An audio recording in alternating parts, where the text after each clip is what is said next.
Bonjour. Hier, je vous ai expliqué pourquoi beau rivage. Mais les anges, me direz-vous. Mais c'est facile.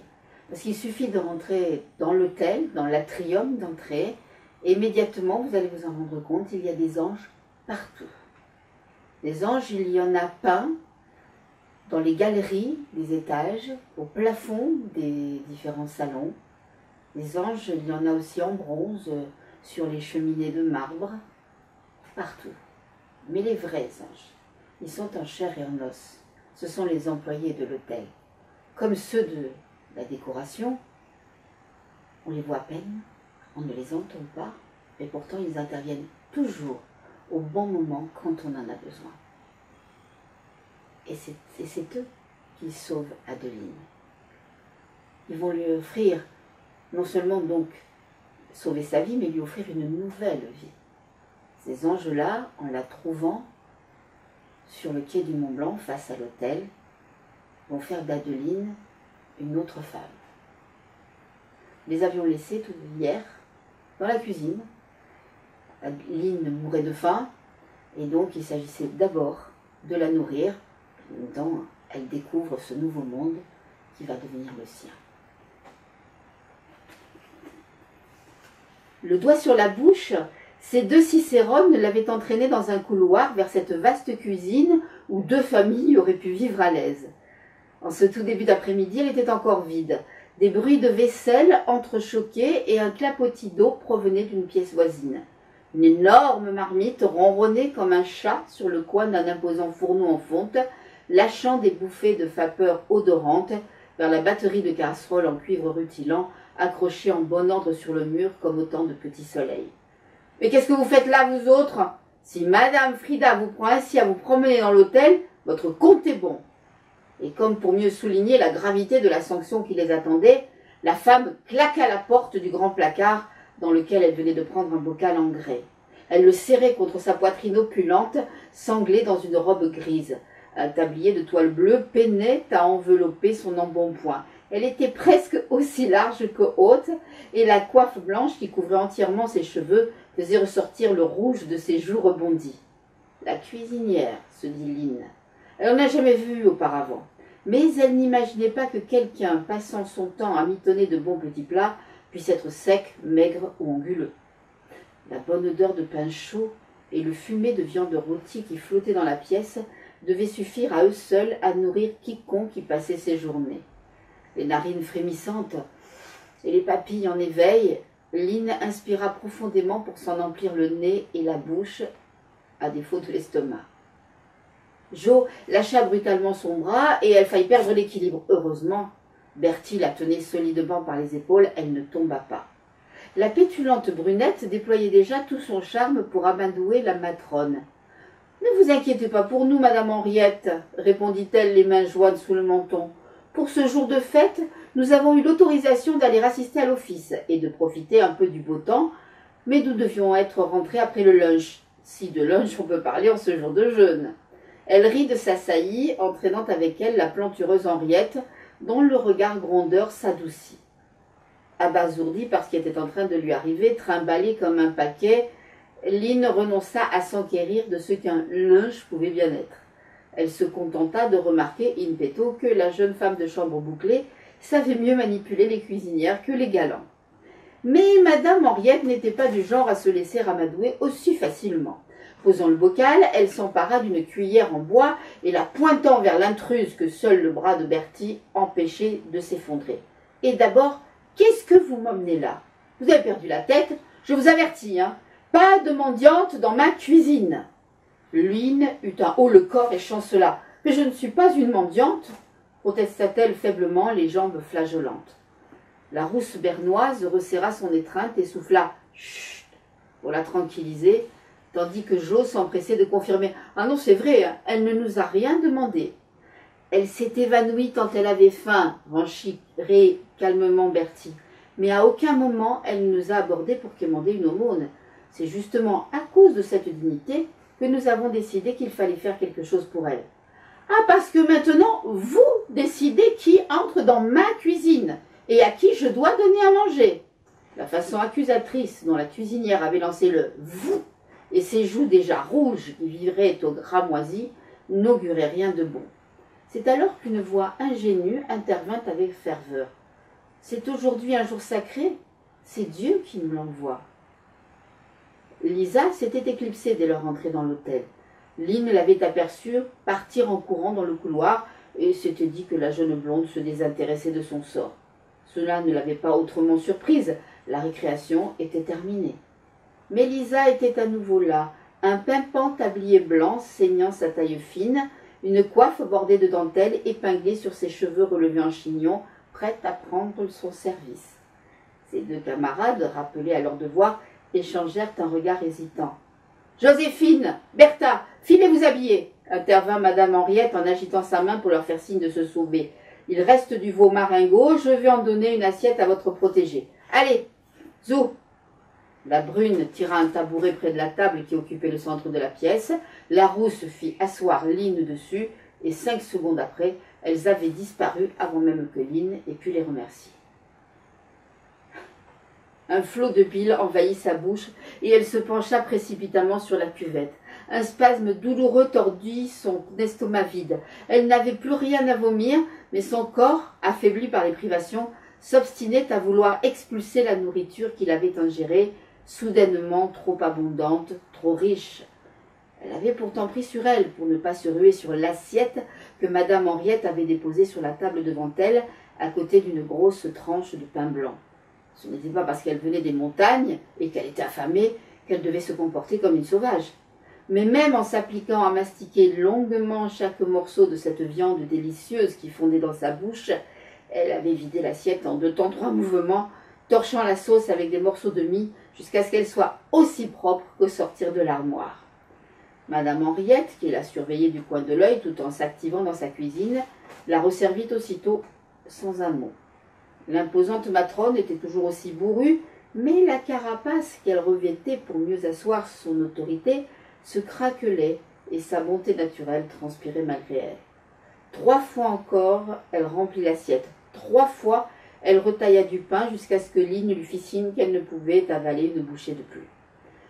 Entre 2 serviettes de toilette à changer, 2 appels de clients à satisfaire, ces anges étaient venus regarder leur protégé se restaurer avec des mines attendries. La dernière fois, elles avaient ramené avec elles une Tessinoise à l'accent chantant. Maria, c'était son prénom, revenait de la messe en l'église Notre-Dame près de la gare, et tout en notant les épingles qui retenaient son chapeau, elle voulait tout savoir de l'étrange invité qui engloutissait assiette après assiette dans la cuisine de madame Henriette. Celle-ci devenait de plus en plus nerveuse. Bon, elle était en charge de nourrir le personnel, mais le chef et les commis allaient bientôt arriver afin de commencer l'élaboration du repas du soir pour les clients. On entendait quelqu'un s'activer dans la cuisine à café de l'autre côté du couloir. Bientôt, tout le secteur grouillerait de fourmis affairées. Le répit était terminé. Il lui fallait quitter ce cocon nourricier qui l'avait accueilli pour quelques instants et repartir dans la solitude impitoyable de la rue. Balbutiant quelques remerciements précipités, Lynn s'était levée du tabouret et c'est à ce moment-là qu'elle s'était sentie mal. Madame Henriette avait levé les bras au ciel. « Oh non, elle va pas me saloper la cuisine, hein, celle-là. Emmenez-moi ça. Rosa, vite, la panosse !» Et tandis que la fille de cuisine se précipitait, serpillière à la main pour laver le carrelage, ses anges avaient soulevé Lynn et l'avaient traînée entre 2 hoquets nauséeux, tout en haut d'un escalier interminable, jusqu'au dortoir où le personnel était logé, sous les combles. Sur les derniers mètres, la solide Bertie l'avait quasiment portée jusqu'à un petit lit en fer que Maria, sur son ordre, s'était empressée d'ouvrir. L'estomac au bord des lèvres, Lynn se sentait tout à fait misérable. Et pourtant, son corps savourait le confort de la couche sur laquelle on l'avait installée. C'était une sensation étrange, comme si elle était coupée en 2. Elle n'avait jamais dormi sur un vrai matelas de sa vie, juste une paillasse bourrée de feuilles mortes dans un coin au-dessus de l'étable de l'oncle. Quand elle s'était enfuie, elle passait la nuit où elle pouvait, sur une botte de paille dans un appentis en planche, une fois même dans une de ces curieuses granges ornées d'une rosace en vitrail où on célébrait la messe dans les communes catholiques annexées, parce que les Genevois ne voulaient pas voir de clocher. Plus souvent sur un banc tapissé de mousse, à défaut dans le creux d'un tronc d'arbre ou au revers herbeux d'un talus. C'était l'été, et sous les étoiles, elle savourait sa liberté toute neuve. À Genève, elle cherchait un soupirail ouvert, l'abri d'une arcade au fond d'une cour. Mais Dieu, que le pavé était dur. Des passants compatissants lui avaient indiqué des maisons charitables, mais elle avait trop peur qu'on inscrive son signalement dans un registre et que de fil en aiguille, l'abominable la retrouve. Un frisson rétrospectif la parcourut et elle se rencogna plus profondément dans le lit. Profite de cette merveille, lui soufflait la moitié de son cerveau qui n'était pas au bord de la nausée. Jo la couvrait d'un regard inquiet. Les autres s'étaient éclipsés pour redescendre à l'office prendre les ordres de cette Madame Frida, qui semblait les terrifier toutes. La gouvernante ne devait pas être commode. La timide Lisa en tremblait sous sa coiffe. Lynn s'en voulait de leur causer tant de tracas. Entre deux hauts le cœur, elle se confondait en excuses, mais la brunette, un doigt sur la bouche, lui faisait signe de se taire et se précipitait pour lui soutenir le front de sa main fraîche à chaque spasme.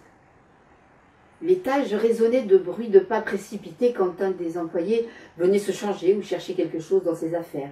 La porte donnant sur l'escalier de service restait ouverte et on percevait des cavalcades montant ou descendant les étages, des ordres, des clochettes qui tintaient avec insistance, une ruche affairée, bourdonnante.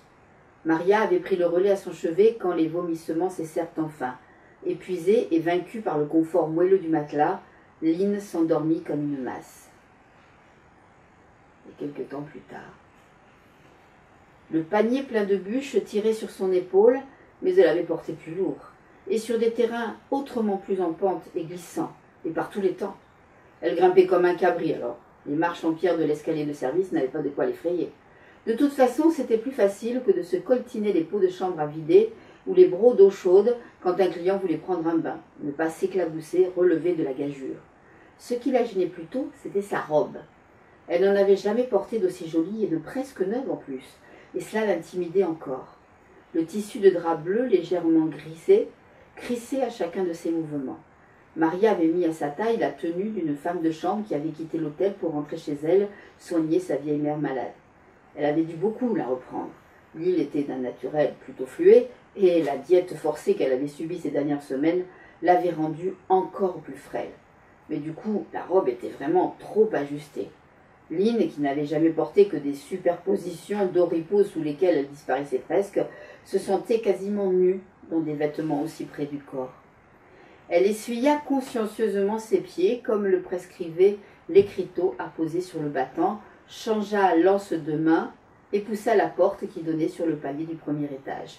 Là, on entrait dans un autre monde, celui des clients. Plus de bruit, de cavalcade, tout était quiétude et sérénité. Même les pas étaient étouffés par les tapis épais. Lynn jeta un coup d'œil furtif avant de s'engager dans la galerie qui ceinturait l'atrium. La consigne était d'éviter de se faire voir. Tout devait être fait sans que les clients soient importunés, ne serait-ce qu'en croisant trop d'employés dans les couloirs. Et actuellement, il y avait des hommes en habits et cravates de soie et des gamins noués, en conciliabule dans tous les coins. La délégation britannique venue à Genève négocier la demande de dédommagement du gouvernement américain pour l'aide apportée par les corsaires de la couronne aux États confédérés durant la guerre de sécession. Ils avaient régulièrement des réunions où ils en débattaient à l'hôtel de ville. C'est du moins ce qu'elle avait compris des péroraisons d'Oscar, un des sommeliers d'étage qui suivait cette affaire d'autant plus près que son frère était employé à l'hôtel de la Paix, où logeait la délégation des États-Unis, juste en face, de l'autre côté de ce jardin des Alpes, aménagé sur un fossé de la ville, comblé lors de la destruction des fortifications. Il n'avait que l'Alabama Claims, comme il disait, à la bouche. Et à voir les autres s'éclipser les yeux au ciel, dès qu'il entamait sa tirade, sa marotte durait sans doute depuis des semaines et portait désormais sur les nerfs de tout le monde. Personne. Elle prit une profonde inspiration et longea le mur de la galerie le plus loin possible de la balustrade métallique à colonnettes pour éviter d'être vue du hall d'entrée. La voix haut perchée d'une cliente montait jusqu'à elle, celle de M. Albert, calme mais ferme, déférente sans être servile, lui faisait écho en sourdine. En anglais, semblait-il. Il le parlait couramment, comme l'allemand et bien sûr le français. Lynn admirait ce savant dosage qui faisait du concierge un homme respecté et même courtisé par certains habitués qui savaient qu'être dans ses bonnes grâces pouvait les tirer de plus d'un mauvais pas. Tout l'étonnait dans ce grand corps à la fois souple et solide qu'était Beau Rivage. et d'abord d'en faire partie, même si ce ne devait être que pour quelques jours, au mieux quelques semaines. En fait, Adeline va y passer toute sa vie, et avec elle, nous allons donc traverser toute l'histoire de l'hôtel Beau Rivage. À demain.